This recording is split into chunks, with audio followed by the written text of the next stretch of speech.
అలాగే ప్రభుత్వానికి కూడా అంత మేలని చెప్పి తెలియజేస్తున్నాను సార్. రైట్, అమర్నాథ్ గారు మాట్లాడదాం. నాగార్జున గారు మీరేమంటారు? దీనికి ఎస్ఐఆర్కి సంబంధించి రకరకాల ఆరోపణలు వస్తున్న నేపథ్యంలో ఇది కరెక్టే అని మీరు అంటున్నారు. సో అది ఎలా మీరు చెప్తారు దీనికి సంబంధించి? అండ్ బోగస్ ఓట్లకి అడ్డుకట్ట పడినట్టు అవుతుంది, లేదా చనిపోయిన వాళ్ళు వీళ్ళు ఓట్లన్నీ ఉంటాయి కదా, అవి పోయి కరెక్ట్గా ఉంటుంది పర్సంటేజ్ అని మీరు చెప్తున్నారు కాబట్టి మీరు దాన్ని ఎలా సమర్థిస్తారు? సార్, ఇప్పుడు భారతదేశం అనేది మొదట మనం ఏం చెప్పుకుంటాం అంటే ప్రజాస్వామ్యం అంటారు. ప్రజాస్వామ్యం అంటే ప్రజల చేత ప్రజల కొరకు ఎన్నుకోబడిన ప్రభుత్వాలని ఇది ప్రజాస్వామ్యం అంటారు. అలాంటప్పుడు ఎవరైతే ప్రజలు ఉన్నారో వాళ్ళు వాళ్ళ ప్రజాస్వామ్యాన్ని, వాళ్ళ యొక్క గవర్నమెంట్ని కానీ వాళ్ళ ఎమ్మెల్యే అంటే రిప్రజెంటేటివ్, పబ్లిక్ రిప్రజెంటేటివ్ ఎంచుకుంటున్నారు. కాబట్టి ఈ ఓట్లు వేసే వాళ్ళు ఎవరైతే ఉన్నారో వాళ్ళు కరెక్ట్ టైం మెంబర్స్ అయి ఉండాలి. ఎందుకంటే మన ఇండియన్ సిటిజన్స్ మాత్రమే ఓటేస్తే బాగుంటుంది సార్. అప్పుడు మాత్రమే మన ప్రజాస్వామ్యాన్ని, మన నాయకుడిని మనం ఎంచుకున్నట్టు ఉంది. అంతేగాని ఆఫ్రికా వాళ్ళలో, లేదా ఐరోపా వాళ్ళలో, లేదా పాకిస్తాన్లో, నెక్స్ట్ వేరే కంట్రీలో తీసుకొచ్చి ఇక్కడ సిటిజన్ చేసి వీళ్ళకి గనక ఓట్లు వేస్తే, even though not citizen, not voters అయినా కానీ వాళ్ళకి దొంగ సర్టిఫికేట్లు కానీ దొంగ ఓట్లు కానీ పుట్టించి వాళ్ళకి గనక ఓటేస్తే మన రాజకీయ నాయకులు మనం కరెక్ట్గా ఎంచుకున్న వాళ్ళు అవుతాం, ఎంచుకున్న వాళ్ళు కావు. సో మన ఎమ్మెల్యేలు కానీ మన ఎంపీలు కానీ మనం కరెక్ట్గా ఎంచుకోకపోతే ఆటోమేటిక్గా ఎవరైతే మన ముఖ్యమంత్రి కానీ మన ప్రైమ్ మినిస్టర్ వాళ్ళు కరెక్ట్గా ఉంటారు కదా సార్. సో ఎస్ఐఆర్ అని చాలా మంచి ప్రక్రియ, దాన్ని డెఫినెట్గా చేపట్టాలి. దానివల్ల మనం ఎవరైతే మన ప్రజాస్వామ్యంలో మన ఓటర్స్ ఉన్నారో వాళ్ళు కరెక్ట్గా మన ఓటర్లు ఉంటారు, వాళ్ళు మాత్రమే మన మంచి లీడర్ ఎంచుకుంటారు. కాబట్టి వాళ్ళు మన యొక్క గవర్నమెంట్ కానీ, మన వ్యవస్థ కానీ, మన భారత రాజ్యాంగం కానీ, మన భారతదేశం కానీ కరెక్ట్గా ఉండాలని కోరుకుంటారు. కాబట్టి అలాంటి ఓటర్లు మంచోళ్ళ కాదా, అసలు నిజమైన ఓటర్లు ఎవరో ఏదో అని ఎత్తేసే ప్రక్రియ ఎస్ఐఆర్ సార్. సో అది special intensive revision sir. So దీనివల్ల ఉపయోగం ఏంటంటే చాలా ఉపయోగాలు ఉన్నాయి సార్. నిన్న కాక మొన్న బీహార్లో వస్తే కొన్ని లక్షల ఓట్లు తీసేయడం, దొంగ ఓట్లు తీసేయడం జరుగుతుంది సార్. ఎందుకంటే మీరు తెలంగాణ ఉన్నాం సార్, తెలంగాణ ఉండే సిటీజీలో ఉండాలి. కొంతమందికి ఆంధ్రాలో ఓట్లు ఉంటాయి, యాజ్ వెల్ కొంతమంది తెలంగాణ రూరల్లో ఎవరైతే పల్లెటూరులో నుంచి వచ్చి ఇక్కడ సెటిల్ అయ్యారో వాళ్ళకి ఇక్కడ ఓట్లు ఉంటాయి, అక్కడ ఓట్లు ఉంటాయి. అంటే ఒక ఓటరే 2 సార్లు ఓటు వేయడం జరుగుతుంది సార్. అలాంటప్పుడు మనం ఎందుకు ఒక ఓటరు ఒక్కసారి మాత్రమే ఓటు వేయాలని సిస్టమ్ తీసుకొచ్చినాం. దానివల్ల మనం మంచి చేస్తున్నాం కదా సార్ పబ్లిక్కి.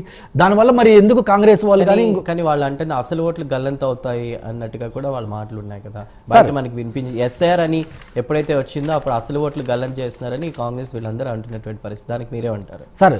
ఒక ఓటర్ తీసేయాలంటే దానికి బూత్ లెవెల్ ఆఫీసర్ అనేవాడు 3 సార్లు ఇంటికి వెళ్ళి డోర్ నాక్ చేసి ఉన్నారా లేదా చెక్ చేసి మాత్రమే అప్పుడు ఫైనల్ రిపోర్ట్ ఇస్తారు సార్. ఏదో ఒకసారి వెళ్తే కాదు, 3 టైమ్స్ విజిట్ చేసిన తర్వాతే ఫైనల్ రిపోర్ట్ ఇస్తారు సార్. అది ఎస్ఐఆర్ ప్రక్రియ ఎలా ఉంటుంది సార్?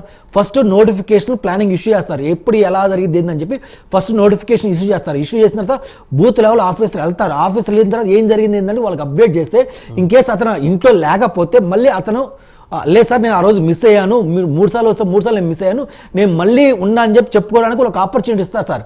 ఇదంతా అయిపోయిన తర్వాత ఫైనల్ డ్రాఫ్ట్ ఇచ్చిన తర్వాత, అంటే మామూలు డ్రాఫ్ట్ ఇచ్చిన తర్వాత అప్పుడు ఓటర్ ఈ డ్రాఫ్ట్లో నా ఓటు ఉందా లేదా, నా ఓటు డిలీట్ అయిందా లేదా, డిలీట్ అయితే ఎందుకు డిలీట్ అయింది అని చెప్పి రెస్పెక్ట్ ఆఫీస్కి వెళ్ళి, లేదు సార్ నా ఓటు డిలీట్ అయింది మీరు ఒకసారి చెక్ చేసుకోండి సార్ అని 1-2 సార్లు అతను వెరిఫై చేసుకునే విధంగా, అతను మళ్ళీ ఓటు తెచ్చుకునే విధంగా అయిపోయిన తర్వాత మాత్రమే ఫైనల్ డ్రాఫ్ట్ అనేది రిలీజ్ చేస్తారు. అప్పుడు దాకా నార్మల్ డ్రాఫ్ట్ మాత్రమే ఉంటుంది సార్. అంటే ఇందులో ఎక్కడ మిస్ అవుతుంది సార్? పారదర్శకంగా చేస్తున్నారు కదా. ఇక్కడ ఆల్మోస్ట్ ఇండియాలో ఉన్న దాదాపు ఇప్పుడు చదువుకున్న వాళ్ళే అవుతున్నారు కదా. ఇబ్బంది ఏముంది సార్ దాంట్లో? కదా సార్ ఎస్ఐఆర్లో చాలా క్లారిటీగా క్లియర్గా చెప్పడం జరిగింది. ఎస్ఐఆర్లో ఎవరైతే ఓట్లు ఉన్నాయో ఆ ఓట్లు 3 రకాలుగా వెరిఫికేషన్ చేస్తారని చెప్పింది sir.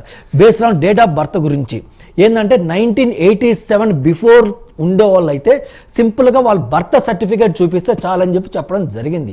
In case 1987 to 2004 between గనక ఎవరైతే ఓటర్స్గా ఉన్నారో వాళ్ళు ఏంటంటే జస్ట్ మీ బర్త్ సర్టిఫికేట్తో పాటు ఎవరైనా ఏదైనా మదర్ కానీ ఆర్ ఫాదర్ కానీ ఆర్ రిలేటివ్ కానీ ఏదైనా డాక్యుమెంట్ ప్రూఫ్ చూపిస్తే చాలని చెప్పడం జరిగింది. అంటిల్ అదర్వైజ్ 2004 తర్వాత అంటే జంజీ బ్యాచ్ ఎవరైతే ఉన్నారో వాళ్ళకి కనుక ఉంటే డెఫినెట్గా వాళ్ళకి ఏం చెప్తున్నారంటే మీ యొక్క ఓటర్ ఐడితో పాటు మీ ప్రూఫ్తో పాటు మీ ఇద్దరు పేరెంట్స్ ప్రూఫ్ చూపించి అని అడుగుతున్నారు. దానివల్ల నా లోకల్ ఎవరు, లేదంటే వేరే కంట్రీ నుంచి, పాకిస్తాన్ నుంచో, వెస్ట్ బెంగాల్ నుంచో, లేదా ఇంకొక ఏరియా నుంచి ఎవరైతే దొంగ చాటుగా మన దేశంలోకి చొరబడి మన దేశం ఇచ్చే బెనిఫిట్స్ని ఎంజాయ్ చేస్తా మన గవర్నమెంట్ కాకుండా, మన ప్రజలను కాకుండా, మన నాయకులు కాకుండా వాళ్ళకి నచ్చిన వాళ్ళని ఎంచుకుంటున్నారు, అలాంటి ఓటర్లను తీసేసే మంచి అవకాశం ఎస్ఐఆర్ సార్. దానికి ఎవరైనా సరే సపోర్ట్ చేయాల్సింది. దాంట్లో మిస్టేక్ ఏముంది సార్ అసలు? రైట్ జితేందర్ గారు మీరే